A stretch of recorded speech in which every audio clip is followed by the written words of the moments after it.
আসসালামু আলাইকুম প্রিয় ফেসবুক বন্ধুরা, সবাই কেমন আছেন? আলহামদুলিল্লাহ, আশা করি সবাই ভালো আছেন। আজকে আমি আসলাম, উপরে লেখাটা আপনারা অবশ্যই দেখছেন, যশোর আনসার টেকসই কৃষি উন্নয়ন প্রকল্প বিষয় নিয়ে দু একটি কথা বলার জন্য।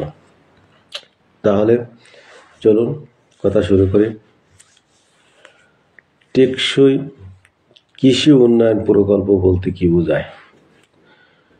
সর্বপ্রথম হচ্ছে, বাংলাদেশকে কৃষি উন্নয়নশীল দেশ হিসাবে তৈরি করতে হলে সর্বপ্রথম কাজ হচ্ছে আমাদের ভালো মানের পণ্য উৎপাদন করা। যেমন যে পণ্যটি আমরা উৎপাদন করব সেখানে স্বাস্থ্য সুরক্ষা নিশ্চিত হতে হবে, খাদ্য স্বাস্থ্যসম্মত হতে হবে, আর পরিবেশ বান্ধব হতে হবে, এবং কৃষি যাতে আমরা ভালোভাবে টিকিয়ে রাখতে পারে, কৃষি যাতে ধ্বংস না হয়ে যায়, তার জন্য আন্তর্জাতিক বাজার আমাদের ধরতে হবে। তাহলে আন্তর্জাতিক বাজার ধরতে হলে কি করতে হবে? যারা ইতিপূর্বে কৃষির উপরে প্রশিক্ষণ নিচ্ছেন তারা সবাই জানেন, যারা প্রশিক্ষণ নিচ্ছেন না তারা জানেন না, কিন্তু যারা প্রশিক্ষণ নিচ্ছেন তারা সবাই জানে যে গ্যাপ নামে একটি প্রকল্প বাংলাদেশে চলে এসেছে। সেটা কেমন? যে পণ্য আমরা উৎপাদন করব সেই পণ্য গ্যাপের অনুমতি থাকতে হবে এবং একটি সার্টিফিকেট থাকতে হবে। তখন আমরা বাংলাদেশেও অনেক শোরুমও চালু হয়েছে, কৃষিপণ্য বিক্রয় কেন্দ্র, সেখান থেকে আমরা এই লাইসেন্স আমাদের যে রেজিস্ট্রেশন দিবে, এই রেজিস্ট্রেশনের মাধ্যম দিয়ে আমরা আমাদের পণ্য বিক্রয় করতে পারবো এবং ভালো দাম সেখান থেকে পাবো। যেমন একটি পণ্য আমরা যখন উৎপাদন করব, স্বাস্থ্যসম্মত পণ্য উৎপাদন করতে হলে সর্বপ্রথম কাজ হচ্ছে আমাদের জমি নির্বাচন করা। সেই জমি অবশ্যই চাষের উপযোগী হতে হবে। সেখানে যে আবাদটি আমরা রোপণ করব সেই আবাদটি যাতে ভালোভাবে উৎপাদিত হয় তেমন একটি জমি আমাদের নির্বাচন করে নিতে হবে। স্বাস্থ্যসম্মত একটি জমি, যেখানে আবাদ রোপণ করার পর যাতে ক্ষতিগ্রস্তের মধ্যে না পড়ে। প্রথম গেল জমি তৈরি করা বা জমি নির্বাচন করা। দ্বিতীয় হচ্ছে বীজ বা চারা। বীজ যখন আমরা নির্বাচন করব অবশ্যই রেজিস্টারভুক্ত এবং বাংলাদেশ কৃষি গবেষণা ইনস্টিটিউট কর্তৃক অনুমোদিত সেই বীজ সংগ্রহ করে আমাদেরকে চারা তৈরি করতে হবে। তারপর এই চারা রোপণ করতে হবে। আমরা যে আবাদই করি না কেন অবশ্যই গুণগত মানের দিক দিয়ে উন্নত একটি বীজ সংগ্রহ করে অথবা চারা সংগ্রহ করে আমাদের জমিতে রোপণ করতে হবে। তারপরে আসা যাক বালাইনাশক। বালাইনাশকের যে ব্যবস্থাপনা সেটা অবশ্যই স্বাস্থ্যসম্মত হতে হবে। স্বাস্থ্যসম্মত বলতে প্রথম কাজ আছে জৈব বালাইনাশক দিয়ে আমাদের ফসল উৎপাদন করতে হবে।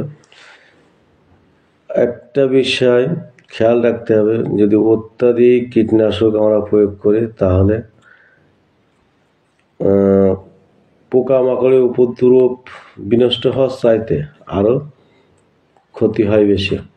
তার সাথে সবচাইতে ভালো সুইটেবল যে জৈব বালাইনাশক দিয়ে আমাদের ক্ষেতের পরিচর্যা করতে হবে।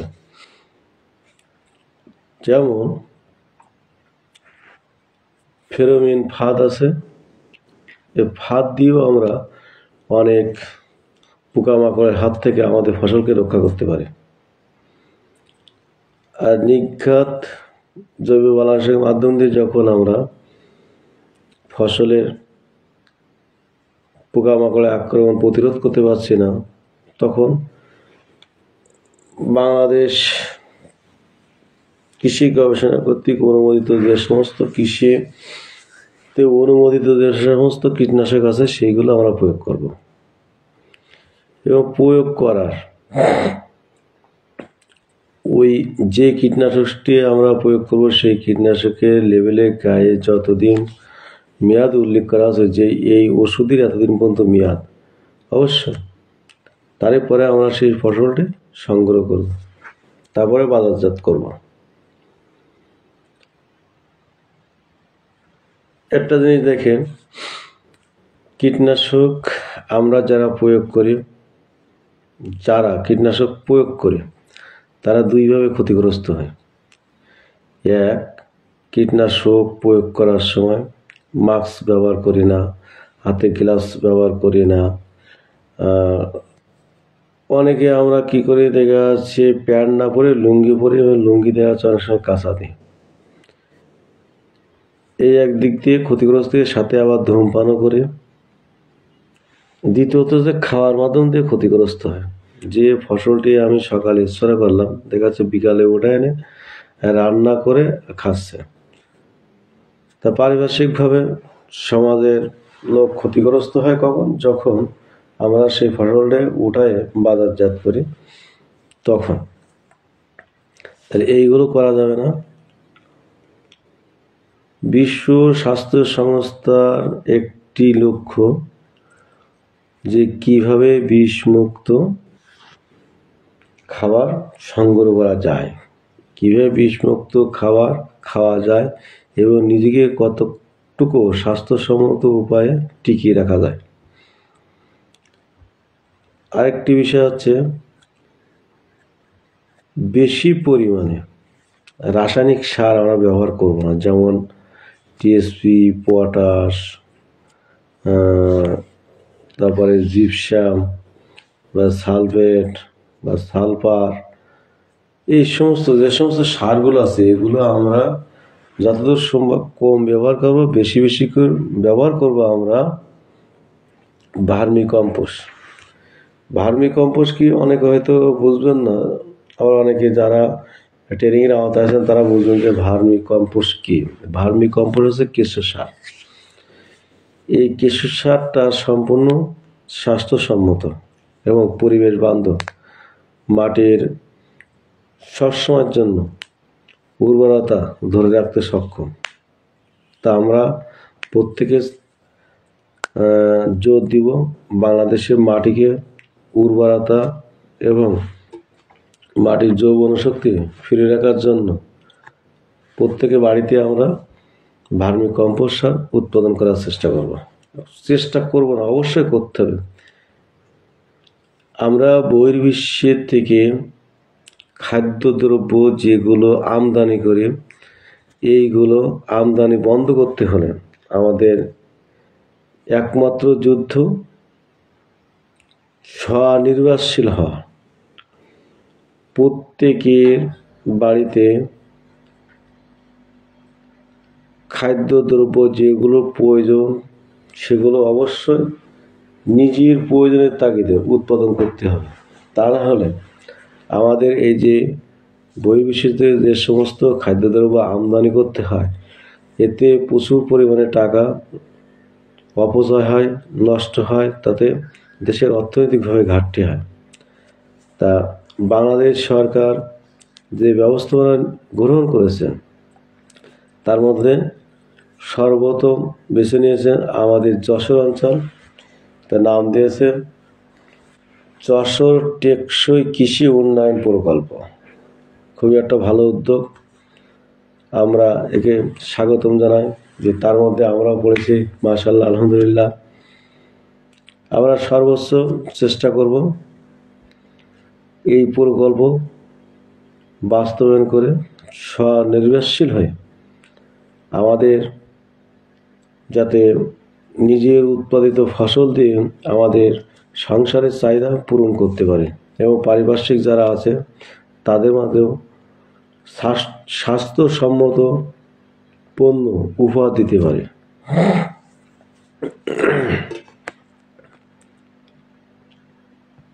এবারে আসা যাক, আমরা যে পণ্য উৎপাদন করব এই পণ্য যে কোনো পানি দিয়ে আমরা ধৌত করব না। টিউবওয়েল অথবা গভীর নলকূপের থেকে যে পানি, সেই পানি দিয়ে আমরা সুন্দর করে ধৌত করব, তাহলে এর সাথে কোনো প্রয়োজন যাবে না। তারপরে আসি পরিবহন যেটা, পরিবহন করার সময় আমরা অবশ্যই ক্যারেট ব্যবহার করব অথবা বিভিন্ন শোলা দিয়ে যে সমস্ত কার্টন তৈরি করা আছে এই কার্টনে পণ্য রাখবো, রেখে আমরা বাজারজাত করব, তাহলে পণ্যের গুণগত মানও ভালো থাকবে। পণ্য গুণগত মান যখন ভালো থাকবে তখন বাজারে অবশ্যই আমরা ভালো একটা দাম পাবো। বাণিজ্যিকভাবে যারা আমরা চাষ করছি তাদের বেলা এগুলো প্রযোজ্য, আর আমরা যারা নিজের সংসারে ব্যবহারের জন্য অল্প অল্প করে, তার যেমন জমি অল্প অল্প করে আবাদ করি, যেমন পেঁয়াজ আছে, রসুন আছে, আদা, হলুদ, কলা, পটল, কচু বা লতি কচু, শাক, লাল শাক, পালং শাক, বিভিন্ন সবজি, বাঁধাকপি, পাতাকপি, অল্প অল্প করে যদি আমরা লাগাই তাহলে অবশ্যই আমাদের বাজার থেকে কিছু কিনা লাগবে না, সেগুলো আমাদের চাহিদা পূরণ হয়ে যাবে। যেমন সরিষা আছে, একটা ছোটোখাটো সংসারে যদি 16% জমির একটা যদি সরিষা লাগানো হয় তাহলে 1 বছরের সরিষা উৎপাদন আশা করা হয়ে যাবে এবং তাতে তার তেলের চাহিদাও মিটে যাবে এবং সাথে সাথে গবাদি খাদ্য হিসাবে যে খোল উৎপন্ন হবে ওই খোলটা গবাদি খাদ্য হিসেবে ব্যবহার করা যাবে। আর তার থেকে আমরা গোবরও পাবো, গোবর দিয়ে আমরা ভার্মি কম্পোস্ট সার উৎপাদন করতে পারবো। ভার্মি কম্পোস্ট সার উৎপাদন করতে গেলে আমাদের জমিতে যে সমস্ত সবজি উৎপাদন করব, সবজি উৎপাদনের যে সমস্ত অবাঞ্ছিত যেগুলো সেইগুলো আমরা ভার্মি কম্পোস্টে ব্যবহার করতে পারবো। সাথে সাথে কলা গাছ ও যারা আমরা কলা লাগাই কলা গাছেরও এটা ব্যবহার করতে পারবো। তাহলে হচ্ছে আমাদের আর একটি সারও তৈরি হয়ে যাবে, আমাদের বাইরে থেকে কিছু সংগ্রহ করা লাগবে না। তা যাই হোক, আজকে যারা আমার এই ভিডিওটি দেখছেন যদি ভালো লেগে থাকে আপনারা অবশ্যই শেয়ার করবেন এবং কমেন্ট করবেন এবং লাইক দিবেন, তাহলে আমি আরও উদ্বুদ্ধ হব, আরও যতটুকু ট্রেনিংয়ের মাধ্যমে আমি অর্জন করতে পেরেছি সেটুকু অবশ্যই আপনাদের মাঝে বিলিয়ে দিব, যাতে এখান থেকে আপনারা কিছু শিখতে পারেন এবং দেশের উন্নয়নে অংশগ্রহণ করতে পারেন এবং নিজের ফ্যামিলিকে স্বাস্থ্যসম্মত উপায়ে খাদ্য গ্রহণ করাতে পারেন এবং পরিবেশের যাতে স্বাস্থ্য ভালো থাকে সে বিষয়টা খেয়াল রাখতে পারেন। যদি সামান্যতম উপকার যদি হয় আমার এই ভিডিও থেকে, তা আমি নিজে অনুপ্রাণিত হব পরবর্তী আবার ভিডিও বানানোর জন্য। সে পর্যন্ত আপনারা সবাই ভালো থাকেন, সুস্থ থাকেন। পরবর্তী কোনো কৃষিবার্তা নিয়ে ধারাবাহিকভাবে একের পর এক আপনাদের আমি অবশ্যই ভিডিও দিয়ে যাব লাইভের মাধ্যমে এসে। সে পর্যন্ত আপনারা সবাই ভালো থাকুন, সুস্থ থাকুন। আল্লাহ হাফেজ।